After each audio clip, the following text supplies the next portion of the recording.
إلى رسول الله صلى الله عليه وسلم وأهل بيت رسول الله وصحاب رسول الله. سمع إلى أرواح آبائنا وأمهاتنا والأجدادنا والأجداد مشايخنا وجميع المسلمين والمسلمات والمؤمنين والمؤمنات. الفاتحة.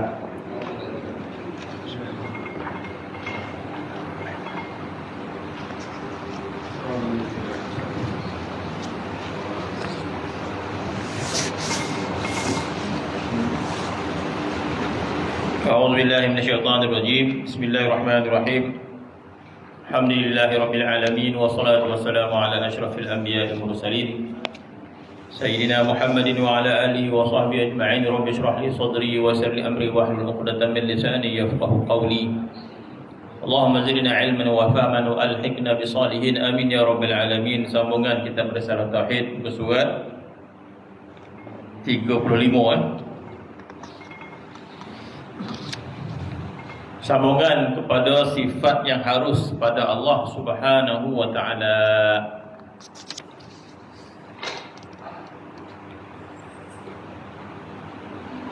Masih tujuh baru dalil dari akal, dalil akal dan dalil nakal atas 20 sifat. Jadi sebelum tu kita membaca sebelum ini sifat yang ketiga bagi Allah Subhanahu wa ta'ala, iaitu sifat harus bagi Allah Subhanahu wa ta'ala, yang mana bagi Allah Subhanahu wa ta'ala itu ada 3 hukum kepada Allah Subhanahu wa ta'ala. Ini wajib bagi Allah Subhanahu wa ta'ala, sifat mustahil bagi Allah Subhanahu wa ta'ala, dan sifat harus bagi Allah ta'ala. 3 bahagian sifat bagi Allah Subhanahu wa ta'ala yang kita sebut. Yang pertama, sifat-sifat yang wajib bagi Allah Subhanahu wa ta'ala 20 sifat ataupun 13 sifat. Sifat yang mustahil bagi Allah Subhanahu wa ta'ala sebaliknya, lawan kepada sifat yang wajib itu 20. Kemudian sifat yang harus bagi Allah Subhanahu wa ta'ala, yang mana sifat harus bagi Allah Subhanahu wa ta'ala itu apa dia? Iaitu adalah sifat yang harus pada hak Allah Subhanahu wa ta'ala itu hanya satu sahaja, iaitu memperbuat segala makhluk. Membuat segala makhluk itu harus bagi Allah Subhanahu wa ta'ala. Dia apabila disebut sifat harus kepada Allah Ta'ala itu menjadikan makhluk, bermaksud Allah Subhanahu wa ta'ala boleh melakukan apa sahaja terhadap makhluk. Itu maksudnya. Allah Ta'ala boleh memperlakukan apa sahaja terhadap makhluk dia.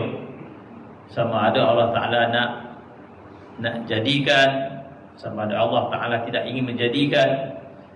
Dan apabila Allah Subhanahu wa ta'ala menjadikan makhluk dia, maka Allah Ta'ala bebas untuk melakukan apa sahaja terhadap makhluk. Itu maksud sifat harus bagi Allah Ta'ala itu mengadakan makhluk dia, termasuk memperlakukan apa sahaja terhadap makhluk dia. Sebagaimana kita mengetahui Allah Subhanahu wa ta'ala menjadikan makhluk, maka Allah Subhanahu wa ta'ala memilih daripada sekian makhluk dia untuk dijadikan khalifah di atas muka dunia ini, jin dan manusia. Sekian makhluk yang Allah Ta'ala berikan dia taklif, manusia dan jin. Jadi tak boleh kita kenapa pula tak boleh, kenapa macam tu pula, mana boleh, ada kita kan. Jadi tak boleh kita nak tanya macam tu, sebab Allah Ta'ala dia berhak berbuat apa sahaja yang dia kehendaki. Kemudian apabila Allah Subhanahu wa ta'ala jadikan makhluk bernama manusia, ada sebahagian manusia yang Allah beri hidayat, ada sebahagian manusia yang Tuhan tidak beri hidayat. Jadi kalau kita persoalkan benda itu, jadi mungkin kata kenapa Yang mana hidayat Allah Subhanahu wa taala yang bagi manusia. Di manusia tu bila beriman, kenapa? Tuhan beri hidayat. Allah Taala pun sebut dalam Al-Quran, innaka la tahdi man ahbabta walakinallaha yahdi man yasha. Ya Muhammad, engkau tidak boleh beri hidayat, engkau tidak boleh beri hidayat. Innaka la tahdi, engkau tidak boleh beri hidayat kepada orang yang engkau kasihi. Walakinallaha yahdi, tetapi Allah Ta'ala yang beri hidayat. Walakinallaha yahdi, tetapi Allah yang beri hidayat. Jadi maksud, siapa yang beri hidayat? Allah Ta'ala yang beri hidayat. Kalau Tuhan tak beri hidayat, tak beri mana? Jadi dia tak ada soalan, ya Allah kenapa kau bagi orang ni hidayat, yang ni tak bagi hidayat? Kenapa? Soalan tak boleh. Sebab apa? Bahasa Jawa pula, pokok dia lah. Kenapa? Dia Tuhan. Kenapa? Sebab Allah Ta'ala ada sifat harus. Apa sifat harus? Allah Ta'ala harus. Nak bagi tak nak bagi, nak bagi tak nak bagi. Tak ada satu hukum wajib. Inilah yang berlaku kepada imam kita. Sejarah tu kita tahu. Ini yang berlaku kepada imam kita, Abu Hasan Al-Ash'ari, yang keluar daripada mazhab awal dia, Mu'tazilah. Inilah sebab dia, imam kita Abu Hasan Al-Ash'ari keluar daripada mazhab asal dia, Mu'tazilah. Atas sebab inilah. Jadi cerita tu kena tahu. Sekian lama Abu Hasan Al-Ash'ari ini berada dalam mazhab Mu'tazilah. Ayah tiri dia, Al-Imam Al-Jabai, Jabai. Jadi ayah tiri dia, guru dia juga. Apa dia? Iaitu dalam mazhab Mu'tazilah, apa pegangan mereka? Iaitu Allah sentiasa melakukan yang terbaik. Allah Ta'ala mesti melakukan yang baik. Allah Ta'ala tidak akan melakukan benda yang tak baik pada pandangan kita. Jadi pegangan Mu'tazilah apa? Pegangan Mu'tazilah, Allah Ta'ala mesti buat benda yang baik. Itu pegangan dia. Akhir dia, itu salah satu perbezaan Ahlussunnah wal Jamaah dan juga Mu'tazilah. Akhir dia, ada kisah menceritakan bagaimana Abu Hasan Al-Ash'ari ini bermimpi Rasulullah SAW dalam banyak kali. Abu Hasan Al-Ash'ari bermimpi Nabi SAW banyak kali. Apa yang disebut oleh Rasulullah SAW dalam mimpi tersebut? Dalam mimpi tersebut Rasul mengatakan, selamatkan umat ini, tolong selamatkan umat ini. Berkali-kali dia bermimpi. Jadi apa maksud Nabi mengatakan kepada dia selamatkan umat ini? Akhirnya dia faham bahawa selamatkan umat ini daripada akidah yang salah. Selamatkan umat ini dari pemahaman yang salah. Dia dah berapa lama dah berpahaman Mu'tazilah. Salah satu paham Mu'tazilah iaitu Allah Ta'ala mesti buat yang baik. Akhir dia, Abu Hasan Al-Ash'ari pergi berjumpa dengan guru dia. Guru dia ayah tiri dia, sebab dia kahwin dengan mak ni. Maka dia bawa 3 soalan. Cerita tu dalam kitab ada disebut. Maka sekiranya guru dia boleh jawab, maka dia kekal dalam Mu'tazilah. Kalau guru dia tidak jawab, maka dia akan keluar dari Mu'tazilah. Iaitu dalam bab Allah Ta'ala mesti melakukan yang terbaik. Soalan yang pertama, soalan yang pertama,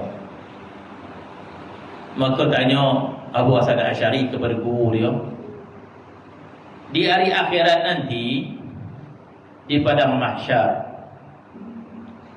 Bagaimana Allah Ta'ala nak menjawab sekiranya kanak-kanak yang mati kecil bertanya kepada Allah, "Ya Allah, kenapa engkau matikan aku kecil?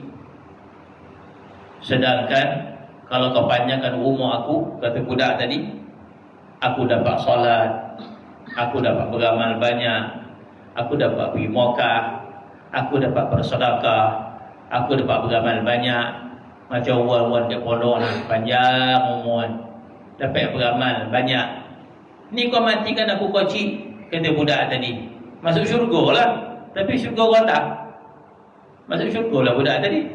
Tapi syurga orang dah, tak dapat nak beramal banyak. Maka kata guru dia, maka Allah akan jawab. Sebab dia tahu kalau dibiarkan budak ini umur panjang, nanti dia tak beramal, buat maksiat dan sebagainya. Lebih baik mati kecil. Jadi Allah Ta'ala buat yang terbaik. Bukan 3 soalan, 2 soalan dia. Okey, betul. Allah Ta'ala lebih baik budak ni mati kecil. Lebih baik mati kecil. Sebab kalau Tuhan panjangkan usia dia, nanti macam-macam maksiat dia buat, tak solat dan sebagainya. Maka Allah Ta'ala buat yang terbaik.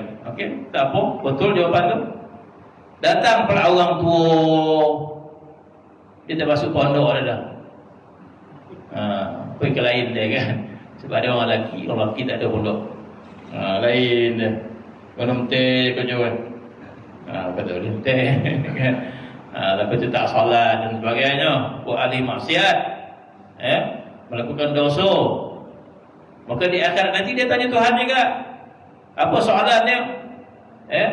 Soalan dia, "Ya Allah, kalau kau dah tahu dan umur panjang buat maksiat, kenapa kau tak matikan dan kecil? Sekiranya apakah Tuhan tak tahu orang ni kalau umur panjang buat maksiat? Tuhan tahu. Jadi soalannya, ya Allah, kalau kau dah tahu kalau umur dan panjang dan buat maksiat, kenapa kau tak mati dan kecil-kecil? Maka soalan tu dia tak dapat jawab. Tuhan nak jawab macam mana? Tak dapat jawab. Bermaksud dengan arti kata lain, orang yang umur panjang buat maksiat, mana lebih baik kalau dia mati kecil? Orang macam ni mati kecil lebih baik. Dan Mu'tazilah berpegang Allah Ta'ala mesti buat yang terbaik. Pegangan Mu'tazilah, Allah Ta'ala mesti buat yang terbaik pada makhluk dia. Jadi kalau Tuhan biarkan umur dia panjang buat maksiat, maka Tuhan pilih benda yang tak baik. Kenapa Tuhan tak matikan dia kecil? Guru dia tak payah jawab yang tu. Tak payah jawab. Bermaksud pegangan ahli sunnah wal jamaah, Allah Ta'ala harus berbuat apa sahaja yang dikehendaki terhadap makhluk dia. Itu pegangan ahli sunnah wal jamaah.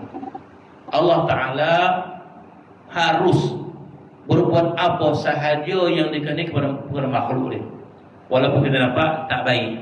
Hatta dalam kitab tauhid yang lain menyebut harus Allah Ta'ala nak masukkan ahli taat dalam neraka, harus Allah Ta'ala masuk dalam syurga ahli maksiat. Harus. Kenapa? Allah Ta'ala ada sifat harus. Apa sifat harus Tuhan? Allah Ta'ala boleh buat apa sahaja tak ada makhluk dia. Sebab penciptaan dia. Kita buat kuih, buat kek, tiba-tiba kita ubah, penamai kita letak kek tadi. Yang mana tak sepatutnya kita buat kan, kek tu kan, macam tu kan. Kek letak lalu ayam dalam tu. Contoh dia tak pernah buat kek tu ayam tu. Kek adalah rendang dalam tu kan. Contoh tiba apa lebih macam ni dimarah gitu. Apa kita jawab? Bukan dan lah. Tapung dan wali. Berhak tak orang tu dia menghalang? Tak berhak. Tiba-tiba dah dibuat dia bagi kucing makan. Kita apalah kau bagi kucing makan? Jawapannya apa? Pokoknya dia lah. Tapung dia bagi semua. Tak ada seorang pun berhak nak petikai kan orang tu kan. Orang pergi rumah, tiba-tiba dia buntuh dia buat yang lain. Kita boleh datang, janganlah bayar jadi gitu tau. Apa orang jawab? Apa mono kau?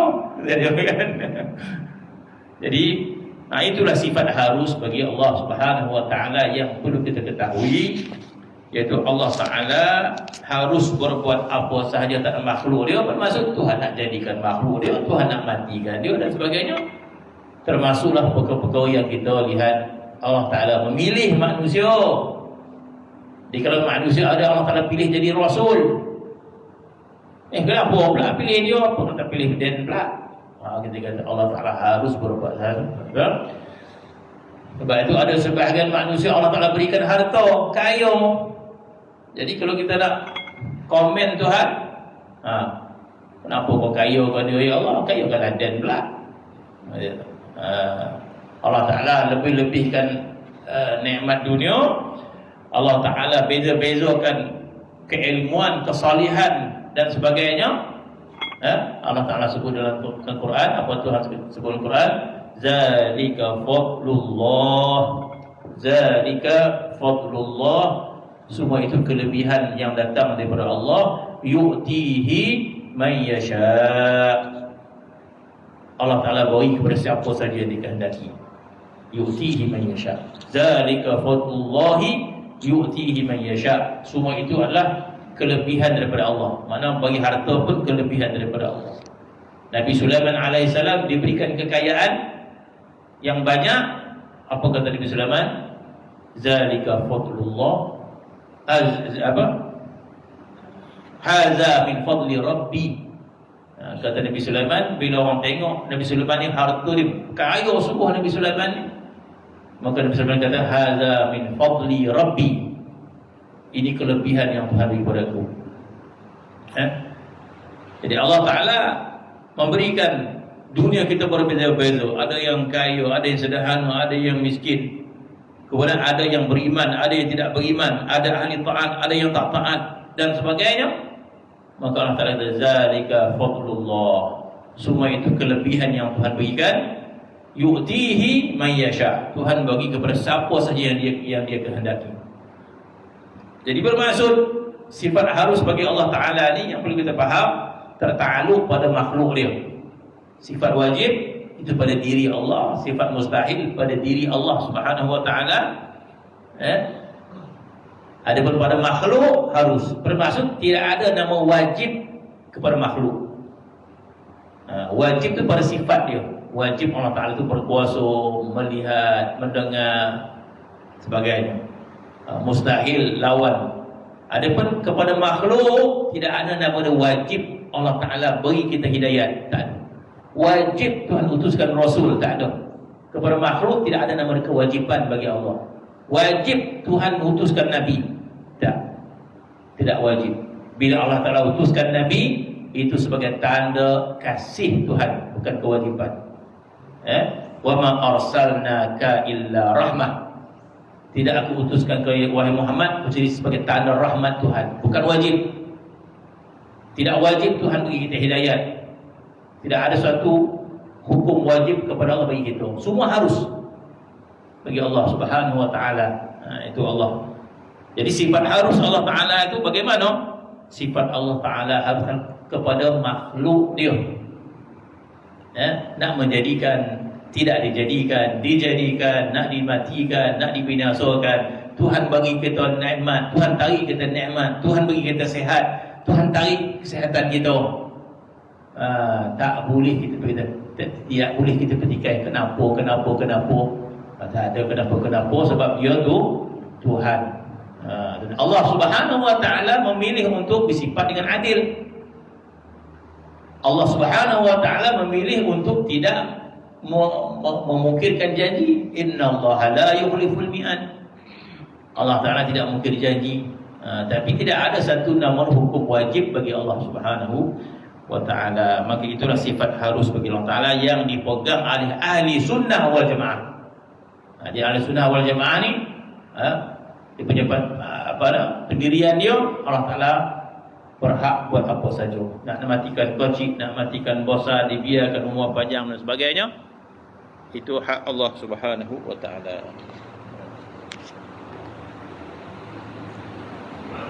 Tak rosak mic ni.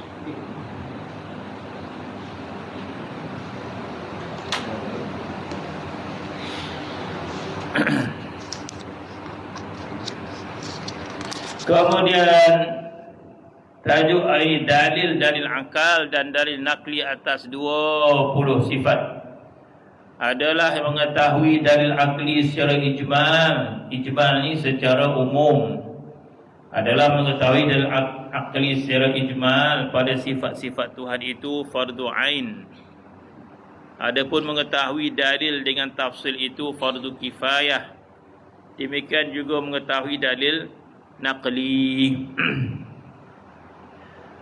Jadi fardu ain itu mengetahui dalil akal secara ijmal. Ni kita tengok ijmal ni secara umum, tafsil perinci. Maka yang dikatakan dalil ijmal itu adalah dalil secara ringkas. Ijmal umum ataupun ringkas. Seperti dikatakan dalil wujud Tuhan itu bahawa alam ini, itu dalil ringkas. Apakah dalil wujud Allah Ta'ala? Alam ni, dia tak perincikan. Alam ini dalil wujudnya Allah. Itu dalil ijmal ringkas. Seperti dikatakan dalil wujud Tuhan itu dikatakan dalil ijmal itu ialah dalil secara ringkas, seperti dikatakan dalil wujud Tuhan itu baharu alam ini, alam ini baharu. Dalil wujud Allah Ta'ala itu adalah alam ini baharu atau ada alam ini. Maka dari ini tidak boleh menolak segala hujah yang didatangkan dan tiada boleh menghuraikan segala syubhat. Dalil macam ni dalil ringkas sangat. Dia tak boleh nak berhujah. Bersalahan dalil tafsil. Tafsirkan lagi, perincikan lagi. Ataupun burhan. Maka dalil yang lebih perinci dia boleh menolak segala hujah yang didatangkan dan boleh menghuraikan segala kesamaran syubhat. Dan yang dikatakan dalil tafsir itu ialah perenggan kata. Perenggan kata makna kata beberapa perkataan yang mengandungi dua muqaddimah, pendahuluan dan kesudahan. Ni kalau orang belajar ilmu mantik dia ada macam tu. Dia ada muqaddimah, huraian kepada muqaddimah. Kalau dari ijmal tadi dia ringkas benar. Macam orang tanya macam mana goreng pisang ni, guna kapuk. Guna kapuk, guna tepung gandum tadi. Habis ringkas benar. Macam mana goreng pisang ni, guna tepung gandum. Ringkas je. Paling tidak pun dia orang tak dapat dah. Tak penggantung, yang ada apa orang. Dia dapat. Tapi tak terperinci. Dia pun boleh terpenggantung. Dilotak air tak tahu banyak mana. Macam mana cara dia tak tahu. Gagal yang banyak mana pun dia tak tahu. Dia buat. Dia tak menjadi lah dah. Hampir-hampir jadilah dia tak menjadi. Sebab apa? Tidak ada tafsir perincian dia kan. Ijmal ya. Itu pun dia beritahu. Kalau tak, guna tepung pulut tak apa pun kan. Tapi tak terperinci. Maka perincian dia kata mesti ada dua kenyataan. Macam tadi lah. Itulah cerita sikit. Cerita ini yang apa yang lebih tepat lagi. Dia pun cerita mula-mula macam ni, topung tu letak macam ni, lepas tu letak apa sikit, macam-macam lah. Maka dia kata penerangan tafsir itu ada dua muqaddimah. Dalam apa dia muqaddimah sughra, muqaddimah kubra. Dua muqaddimah, pendahuluan, satu lagi kesudahan. Apa dia? Macam ni ya. Maka burhan tiap-tiap sifat itu menetapkan dia dan menafikan lawannya, maka burhan sifat ma'ani itulah burhan sifat ma'nawiyah. Tidak apa. Yang pertama, dalil ataupun dalil burhan ni maksud sama. Dalil wujud Allah Ta'ala itu apa? Iaitu adalah tanda ada Tuhan itu ialah baharu alam. Baharu alam ini. Itu ijmal. Dalil wujud Allah Subhanahu Wa Ta'ala, alam ni baharu. Itu ringkas ijmal. Dia tak urai. Jadi pada pandai orang tu fikir. Kita nak tafsirkan lagi, perincikan lagi. Jadi dalil wujud Allah Ta'ala itu adalah baharu alam dan segala sifat-sifatnya, kerana bahawasanya jikalau tiada yang membaharukan alam ini seperti ada ia dengan sendiri, nescaya lazim dua perkara. Rinci lagi. Jadi bila disebut dalil wujud Allah Ta'ala adalah baharu alam ini, itu mukadimah yang pertama. Mukadimah yang pertama, dalil wujud Allah Ta'ala ni baharu alam ni. Bukan kemudian seterusnya penerangan yang kedua. Jadi kalau alam ini baharu, mesti ada yang memperbaharukan dia, mesti ada yang mewujudkan dia. Jadi kalau alam ini baharu wujud, ada dua perkara. Kalau dua alam ni wujud, kita baca pemikiran tu macam lama benar kan, tapi fikir tu dicopek. Laju kita fikir sebenarnya. Kita fikir tu laju. Kita fikir alam ini ada pencipta dia, laju kita fikir. Tapi bila dihurai dengan ayat macam lama. Bila alam ini baharu, kalau alam ini baharu, wujud dia dengan dua cara. Sama ada dia sendiri wujud atau diwujudkan oleh seseorang. Maka kalau dia, maka ada ia dengan sendiri, saya lazim dua perkara, ada dan tiada.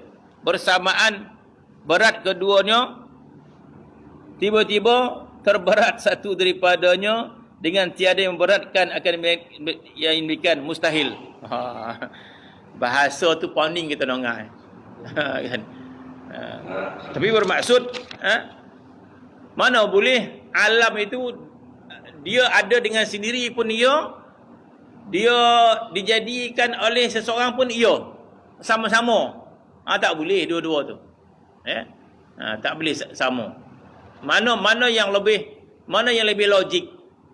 Mana yang berakal? Alam tu jadi sendiri ke ataupun ada seorang yang menjadikan? Mesti ada yang salah satu yang menang hujah tu. Tak boleh kita kata dua-dua boleh terima. Tak boleh. Sama-sama borek ataupun sama-sama logik pada pemikiran kita. Tak boleh. Mesti ada yang lebih masuk akal pada kita kan. Alam itu wujud dengan sendiri ke atau alam itu wujud mesti ada yang menjadikan dia. Mesti ada yang lebih borek dia kata. Mana boleh dia sama. Tu dia kan itu. Ya demikian nyatalah. Jadi bila kita letakkan dalam raca, alam itu wujud dengan sendiri atau ada seseorang yang menjadikan dia. Bila dua itu kita letak, maka nyatalah baharu alam ini jadi dalil atas wujud Tuhan. Bermaksud adanya Tuhan yang menjadikan dia. Jadi alam ini baru menetapkan wujud Tuhan. Mari itu pemikiran secara tafsir perinci. Setiap orang gunakan akal dia untuk berfikir. Kalau dia tak gunakan akal dia, maka jadi adalah iman taklid nama dia, ikut dia. Allah Ta'ala wujud. Mana dalilnya?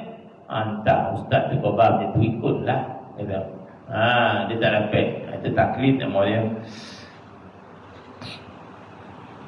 Kemudian kerana ia tiada boleh jadi dengan sendirinya, pemikiran kita tidak boleh menerima alam itu jadi dengan sendirinya. Oleh sebab pada masa ia belum ada, maka adalah adalah ada pula ni, dan tiada itu bersamaan keduanya pada timbangan akal kita, maka boleh tetap ada dan boleh tetap tiada. Ayat dia pusing-pusing ni. Maka apabila tetap ada, hilanglah tiadanya. Tatkala itu kita ketahuilah adanya itu terlebih berat daripada tiada. Padahal tiada sah ada itu terberat daripada tiada dengan sendirinya. Jadi bermaksud alam tu jadi sendiri ke atau orang ada seseorang menjadikan? Mana lebih borek? Pada pemikiran kita. Mana lebih diterima oleh akal? Pemikiran tu datang laju. Cuma bila kita jadikan ayat, dia jadi terbelit-belit bahasa dia. Di antara kita memikirkan alam jadi sendiri atau alam itu ada orang yang menjadikan, nescaya beratlah pemikiran kita kepada alam itu ada seseorang yang menjadikan dia. Dia sebut gitu ya. Jadi maka apabila tetap ada, mana bila kita kata ada orang yang menjadikan, maka hilanglah kepahaman tiada orang yang menjadikan. Itu ya. Betul ya. Pada akal kita. Adapun yang dikatakan alam itu, adapun yang dikatakan alam itu ialah jirim-jirim. Jirim-jirim bermaksud ada dia punya unsur-unsur dia kan. Badan kita ni ada jirim-jirim dia, ada unsur-unsur dia, dan ada arat. Arat ni ada keluasan, saiz dia. Itu alam. Jadi alam ni ada dia punya saiz dia, keluasan dia ada. Keluasan bumi, keluasan langit ada, terhad,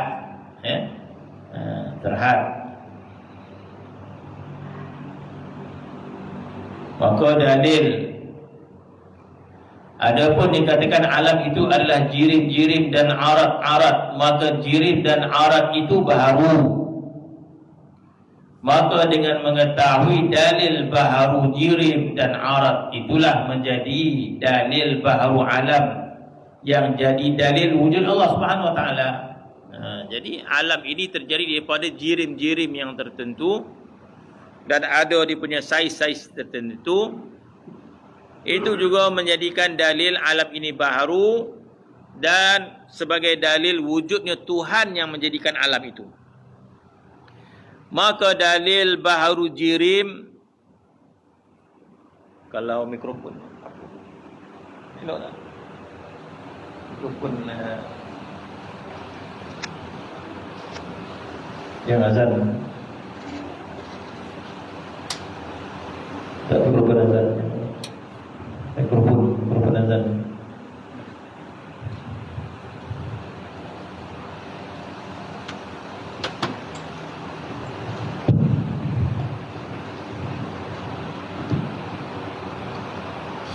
Satu.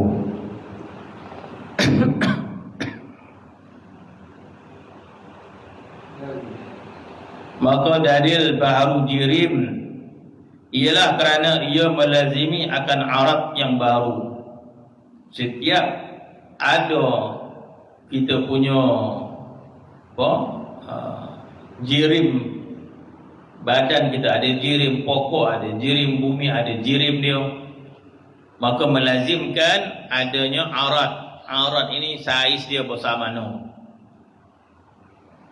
Ini mukadimah yang pertama kata sini. Maka tiap-tiap yang melazimi baharu, maka dihukumkan dengan baharu. Ini mukadimah yang kedua katanya.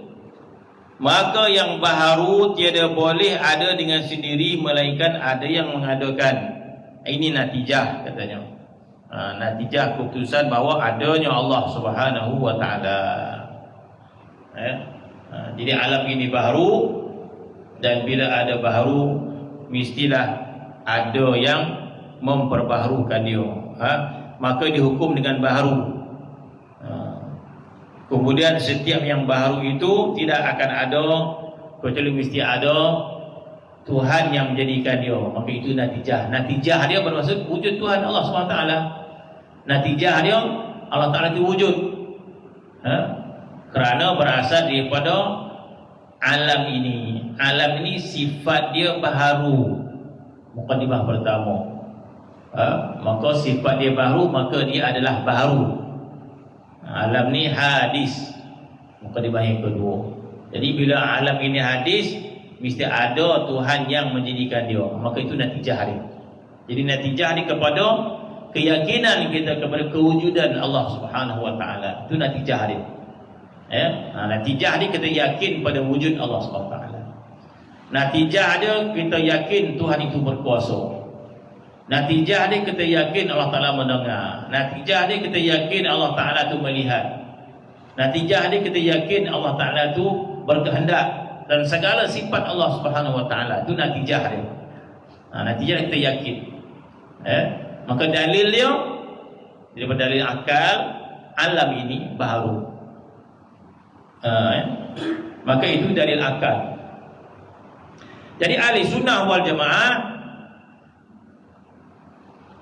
diterima hujah itu sama ada dalil akal atau dalil naqal Al-Quran. Quran pun boleh. Kita tak guna akal, kita guna Quran.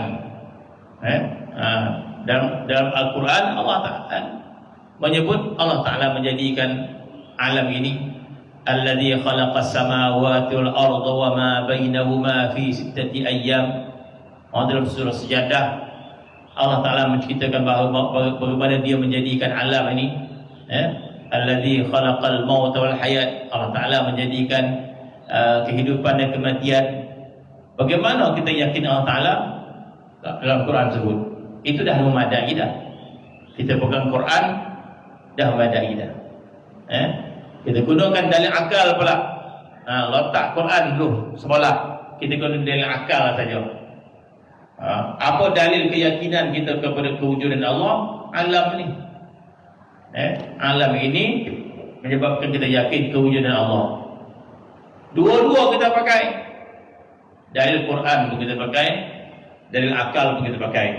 Jadi bertambah kuat iman kita. Bertambah kuat iman kita. Jadi iman kita berdasarkan dalil namanya. Apa hukum iman guna dalil? Hukum dia wajib, fardu ain hukum dia. Fardu ain hukum dia, kita kenal Tuhan kita dengan dalil ini, fardu ain hukum dia. Kenapa? Sebab yang daripada yakin mesti ada dalil, mesti ada hujah. Kita tak boleh bagi satu keyakinan tanpa hujah. Saya yakin bahawa kita ni ada meh. Kita kata, saya yakin bahawa ni apa bukti bukti itu tak pek sana ngebana, maka tidak diterima keyakinan itu. Tapi entah rasa-rasa lah mati saya ngebana tu, tak ada kita. Tak boleh diterima. Tak diterima. Dia yakin. Kalau jadi dia pergi, apa tanda dia? Nak tahu tanda dia? Ni alat saya boleh boleh kat Shopee RM20.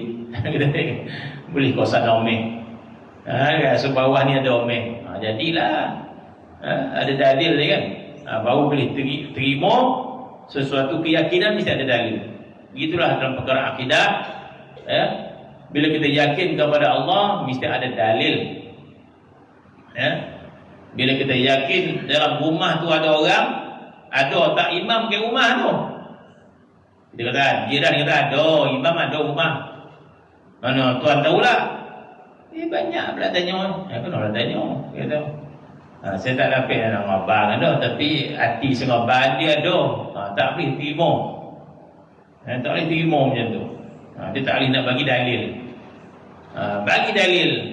Mana tuan tahu imam ada rumah? Tuan motor dia tak? Dia tulis dia motor Kalau tak ada motor dia tak ada lah. Itu cukup sebagai dalil bahawa adanya orang. Kita tak nampak orang. Jadi begitulah kepada Allah Subhanahu wa taala. Barulah iman kita diterima. Kalau tak reti nak gunakan akal, tak pandailah, boleh balik pula. Tambah macam kita bersama tauhid nak belakang. Tak berarti. Guna dari Quran saja. Ya. Allah Taala itu Maha berkuasa. Ambil dari Quran. Wa huwa ala kulli syai'in qadir. Allah Taala Maha berkuasa. Jadi iman kita jadi kuat. Iman kita diterima. Sama ada kita guna dari akal atau dari nakal. Dari akal tadilah kita dia fikir, bukti kewujudan Tuhan alam. Akal kita tak boleh terima alam ini tidak ada yang mewujudkan dia. Kemudian katanya, maka dalil baharu jirib ialah kerana ia melazimi akan arat yang baharu ini mukadimah pertama. Maka tiap-tiap yang melazimi baharu dihukum dengan baharu. Maka alam ini baharu, mukadimah yang kedua. Kemudian natijah dia, maka yang baharu tiada boleh wujud, tidak boleh ada dengan sendiri, melainkan ada yang mengadakan dia. Mesti ada Tuhan yang mengadakan. Maka ini natijah dia. Natijah dia yakin. Dan dalil baharu arat itu apa lagi? Tambah lagi ni. Apa dalil baharu arat ini? Mana sifat-sifat kita ni baharu. Kenapa? Sebab nampak berubah-ubah. Jadi berubah-ubah ni tanda kita ni baharu. Nampak yawan macam ni. Apa? Dulu lawa awan ni. Dulu ni bila semua lepas boleh begini. Oh, tu sekarang dah berubah dah, gigi tak ada dah. Jadi berubah-ubah ni tanda baharu. Berubah-ubah ni tanda baharu. Jadi Allah Subhanahu wa taala sahaja zat yang tidak berubah. Zat yang tidak berubah hanya Allah Taala sahaja. Lain pada Allah semua berubah-ubah. Maka jadi satu kaedah dalam tauhid, kullu ma siwallah mutaghayyirun. Kullu ma siwallah mutaghayyirun. Maka datanglah kaedah dalam usuluddin, dalam akidah, kullu ma siwallah mutaghayyirun. Semua yang lain daripada Allah berubah-ubah. Jadi makhluk ni sifat dia mutaghayyirun, berubah-ubah. Berubah tampek, berubah tampek atau berubah lah. Sebab itu akidah ahli sunnah wal jamaah, Allah Ta'ala itu tidak berubah-ubah tempat. Allah Ta'ala tidak berubah-ubah tempat. Sebagaimana kepahaman golongan yang seorang lagi kan. Allah Ta'ala itu berpindah ke langit dunia bila 1/3 malam. Berdasarkan hadis. Tapi hadis tu ada, tapi tak boleh kita faham macam tu. Hadis tu mengatakan Allah Subhanahu wa taala turun ke langit dunia bila sampai 1/3 malam. Allah Ta'ala turun ke langit dunia. Maka berdoalah, sebab doa kita akan didengari oleh Allah Subhanahu Wa Taala. Sebab Allah Ta'ala dah hampir benar dah, dia turun ke langit dunia.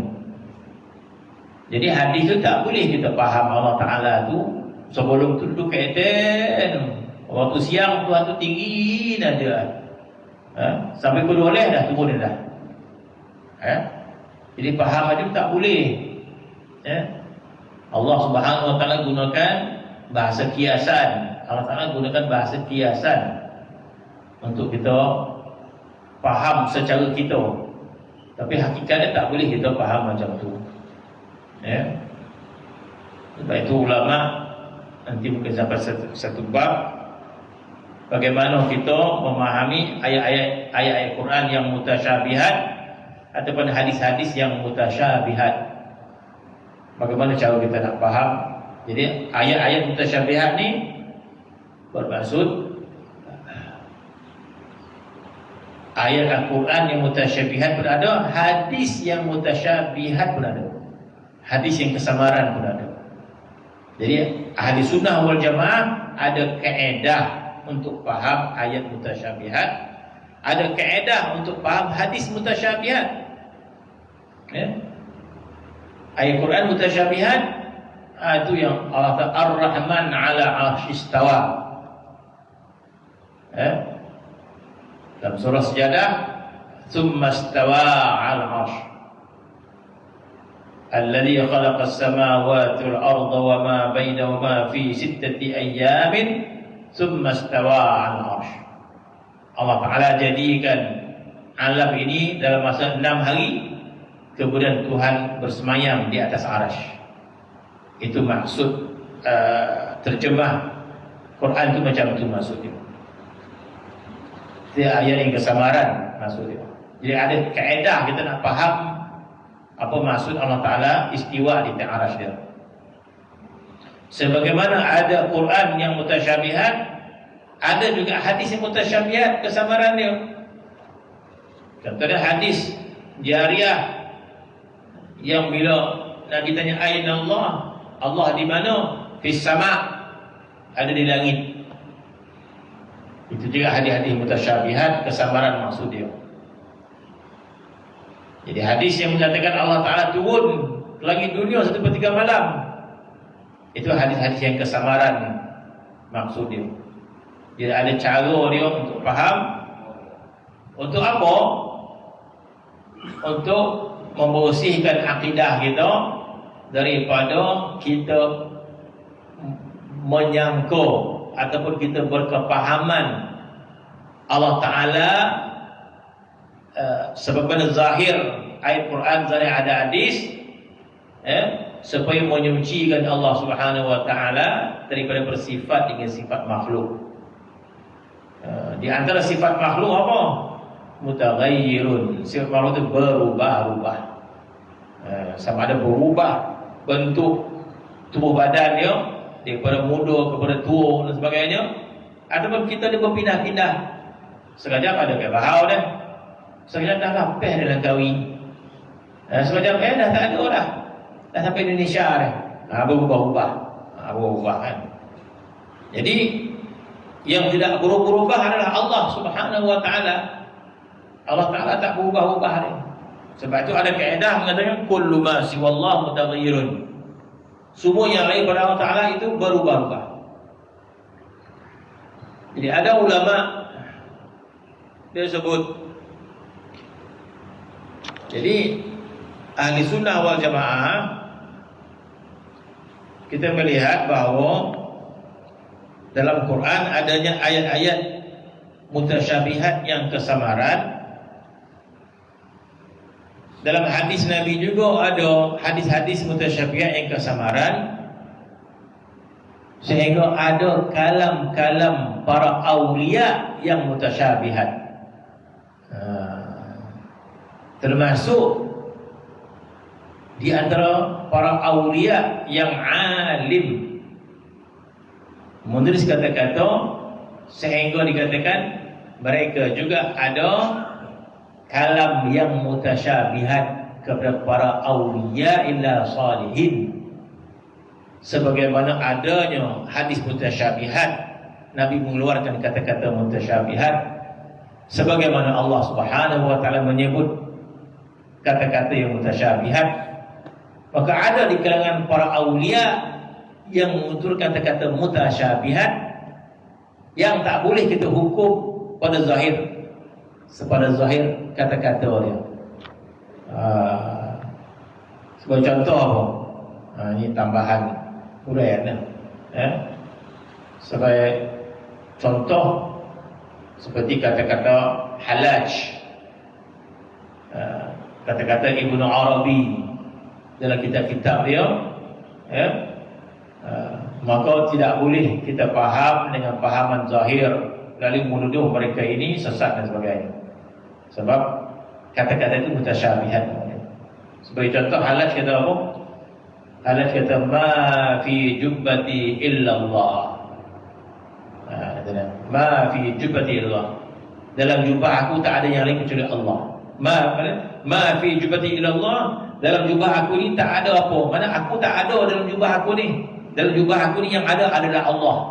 Ma fi jubbati illallah. Dalam jubah aku ada Allah. Jadi orang tak faham menuduh halaj ini zindik dan sebagainya. Sebab dia mengaku dia jadi Tuhan lah. Dia mengaku dia jadi Tuhan. Jadi ulama yang faham dia huraikan ini adalah kata-kata mutasyabihat. Ada takwil dia. Jadi dalam jubah ada Allah, takwil kan? Dia takwil kan? Maksudnya dalam jubah ada tidak ada ingatan kecuali Allah. Bermaksud dia hanya ingat Allah Subhanahu wa taala. Dia mengatakan dalam jubah aku tak ada lain kecuali Allah. Bukan kita fahamkan dia ni faham salah sehingga dia mengaku jadi Allah. Takwil kan? Kata-kata itu apa dia? Dia nak mengatakan bahawa dia tidak ada ingatan kecuali Allah. Dia tidak ada kecintaan kecuali Allah. Tapi diungkapkan dengan kata-kata sebegitu, maka ulama kata ini termasuk kata-kata yang mutasyabihat. Seperti hadis Nabi yang mengatakan Tuhan turun langit dunia. Kalau orang biasa sebut ini dah puasa akidah dah. Kalau orang biasa menyebut malam tadi Tuhan turun duduk teh apa dah. Teh okey benar dah teh apa teh rumbung dah. Orang biasa sebutnya tu kufur lah. Ini Nabi yang sebut. Jadi kata-kata itu hadis-hadis mutasyabihat perlu ditakwil makna dia, sehingga ulama yang mempertahankan para awliya dan salihin yang menggunakan kata-kata sebegitu, maka dimasukkan. Begitu juga para awliya itu ada juga kalam mereka yang mutasyabihat yang perlu ditakwilkan kata-kata itu. Jadi ala kulli hal sebut di sini bahawa semua makhluk itu sifat dia berubah. Maka apabila makhluk itu ada jirim, ada arat, ada sifat dia, dalil kepada arat itu iaitu nampak berubah-ubah. Bagaimana daripada ada kepada tiada, dan sebaliknya daripada tiada jadi ada. Bagaimana boleh dipandang pada gerak diam yang ada pada seorang itu, bila ia bergerak hilang diamnya. Demikian juga sebaliknya, maka tiap-tiap yang burak itu adalah baharu. Yang demikian nyatalah dalil wujud Tuhan itu bersusun atas 3 dalil. Apa dia? Yang pertama, dalil menetapkan bahawa baharunya alam ini. Apa? Alam ini baharu. Kemudian dalil meletakkan baharunya jirim, susunan jasad kita ini. Kemudian dalil meletakkan baharunya arat, sifat kepada makhluk itu. Habis. Kemudian maka dalil naqli. Ini dan naqli pula. Dalil naqli ini dalil Al-Quran lah. Maka dalil naqli atas wujud Tuhan banyaklah. Banyak. Dia ambil salah satu, fa wa rabbis samai wal ard alhamdulillahi rabbil alamin. Surah Fatihah itu dah sebagai dalil wujudnya Allah SWT. Alhamdulillahi rabbil alamin. Segala bagi puji bagi Allah, Tuhan segala alam. Jadi Allah Ta'ala itu wujud berdalilkan surah Fatihah. Ataupun ayat fa wa rabbis samai wal ard innahu lahaq mithla ma antum tantiqun. Yang kedua, dalil qidam. Allah Subhanahu wa taala wujud di sedia kala. Qidam bermaksud tidak ada permulaan kewujudan Allah Subhanahu wa taala, iaitu bahawasanya jikalau tiada Allah Taala qadim. Cara dia macam mana? Dalil akal. Allah Ta'ala juga kata wajib bersifat dengan qadim, dengan qidam ataupun qadim, sedia kala. Apa dalil akal dia? Kita kata sekiranya Allah Ta'ala tidak qadim, sekiranya Allah Ta'ala tidak bersifat dengan qidam, maka Allah Ta'ala bersifat dengan hadis. Maksudnya bersifat dengan baharu hadis. Kemudian kalau Allah Ta'ala bersifat dengan baharu, maka niscaya mesti ada seseorang yang menjadikan dia. Maka bukan Tuhan lah nama dia. Jadi berfikir sebegitu sahaja telah cukup kita gunakan dalil akal gitu. Jadi kalau Tuhan itu tidak bersifat dengan qadim, maka Allah Ta'ala bersifat dengan baharu. Kalau Tuhan bersifat dengan baharu, yang demikian itu, maka berkehendak kepada yang menjadikan dia, yang memperbaharu akan Allah Subhanahu Wa Ta'ala. Maka yang demikian itu membawa kepada dauran. Daur ni berpusing.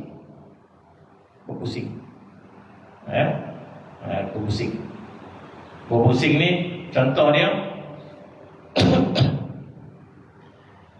kita dah beriktikad bahawa yang menjadi alam ini adalah Allah Tuhan, yang mana Tuhan ini bersifat dengan qadim, sedia kala. Tidak ada sesiapa pun yang menjadikan Allah Ta'ala. Dia qadim. Apa dalil Tuhan qadim? Dalil Tuhan qadim, sekiranya Tuhan tidak qadim, maka Tuhan itu bersifat dengan baharu. Kalau Tuhan bersifat dengan baharu, kita nak faham macam mana? Oh, kita kata mesti ada Tuhan yang menjadikan dia. Tuhan A, Tuhan B yang menjadikan Tuhan A. Habis Tuhan B siapa yang jadikan? Tuhan B, Tuhan C yang jadikan. Habis Tuhan C siapa yang jadikan? Tuhan C adalah Tuhan A yang jadikan. Tuhan A siapa yang jadikan? Tuhan A, Tuhan B yang jadikan. Tuhan B siapa yang jadikan? Tuhan C yang jadikan. Yang C siapa yang jadikan? Yang C Tuhan A yang jadikan. Berpusing. Mana satu ni? Itu daur nama dia. Sebagai contoh, itik datang daripada mana? Itik sependek mana? Panjang sikit. Kata datang daripada mana? Wudu datang daripada mana? Tolu kata tu datang daripada mana? Daripada kata dia daripada mana? Wudu datang daripada mana? Tolu kata daripada kata. Berpusing. Tak tahu siapa dulu. Berpusing. Itu dauran nama dia. Itik mana datang Tolu itik di mana? Beritik. Itik tak mana? Itik paling gitu. Tak mana datang ni? Dia berpusing. Daur nama dia. Jadi kalau orang beranggapan Tuhan itu baharu, mesti ada Tuhan yang menjadikan dia. Ada Tuhan B. Tuhan B juga baharu. Tuhan C ni balik ke Tuhan D balik. Tuhan A jadikan Tuhan C. C jadikan B, B jadikan A jadikan C balik. Ini mana dauran. Berpikiran yang ini salah. Tak salah, batil. Tak betul. Ada yang berfikir macam ni, Pak. Jadi kita kata Allah Ta'ala tu qadim, sedia kala. Apa dalil Tuhan itu qadim? Dalil Tuhan itu qadim, sekiranya dia baharu, mesti ada Tuhan yang menjadikan dia. Tak apa. Tuhan A, Tuhan B yang jadikan. Tuhan B, Tuhan C. C, D, E, F, G, H, sampai Z. Z adalah huruf sampai Z lagi. Jadi maksud Tuhan ini dijadikan oleh Tuhan sebelum dia. Dijadikan Tuhan sebelum dia. Tuhan tak berhenti sepanjang-panjang dia. Ini namanya tasalsul. Tasalsul bermaksud tidak ada kesudahan dia. Teori pemikiran ini juga salah. Sebab itu kalau kita baca kitab tauhid yang bosan-bosan sikit macam Jawharut Tauhid, dia akan sebut daur dan tasalsul ni. Jadi pemikiran begitu salah. Sekiranya orang ingin menafikan qidam Tuhan, iaitu Tuhan itu baharu, maka Tuhan sebelum dia yang menjadikan dia. Tuhan yang sebelum dia, Tuhan sebelum dia jadi. Sebelum itu sampai itu tak keputusan, tak ada yang qadim, semua baru saja. Sampai mana? Tak, dia tak berhenti. Jadi pemikiran yang salah, akal kita tak boleh fikir macam tu. Akal kita fikir mesti ada satu Tuhan yang dialah yang paling awal. Huwal awwalu. Dalam Quran pun kita sebut Tuhan tu huwal awwalu. Dialah yang paling awal. Tak ada yang awal daripada dia. Dan awal Tuhan ini tidak ada permulaan. Awal bila tidak bermaksud Allah Ta'ala sifatnya qadim. Maka berfikir gitu telah memadai. Kita gunakan dalil akal kita, bahawa Allah Ta'ala wajib bersifat dengan qadim. Nescaya kalau Tuhan tidak qadim, maka dia adalah baharu. Yang demikian itu berkehendak kepada yang menjadikan dia dan yang membarukan dia. Demikian itu membawa kepada daur, berpusing macam tadi, mustahil. Kerana lazim berhimpun dua yang berlawanan dan membawa kepada tasalsul. Tasalsul yang tadi panjang mana? Tuhan dijadikan Tuhan sebelum dia dijadikan Tuhan sebelum dia Tuhan sebelum dia sampai bila tak ada keputusan. Tasalsul tak sampai mana? Tasalsul apa dia? Bukan tersasul. Itu tersasul salah cakap. Tasalsul. Tasalsala yatasalsalu tasalsulan. Orang belah tasrif dengan tahu ni. Fi'il rubai. Tasalsala yatasalsalu tasalsulan. Membawa kepada tasalsul iaitu mustahil kerana bersamaan yang sedikit dengan yang banyak. Demikian sabila Tuhan itu qadim, tiada permulaan wujudnya.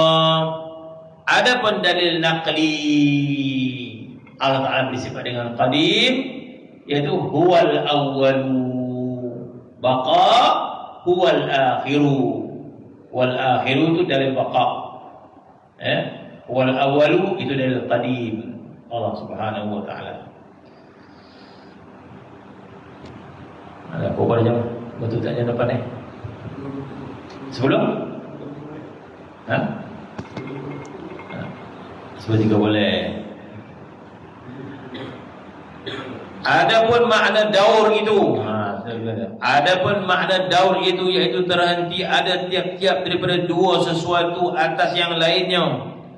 Umpama dia kata Zaid menjadikan Omar, Omar menjadikan Zaid.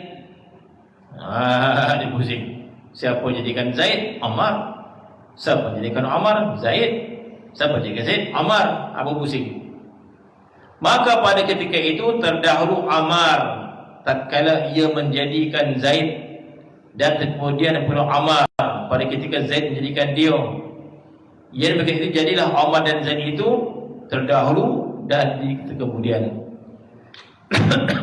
berhimpun pada seorang itu dua yang berlawanan. Dia terdahulu, dia kemudian. Macam itulah macam siapa dulu, itik kau tak lu?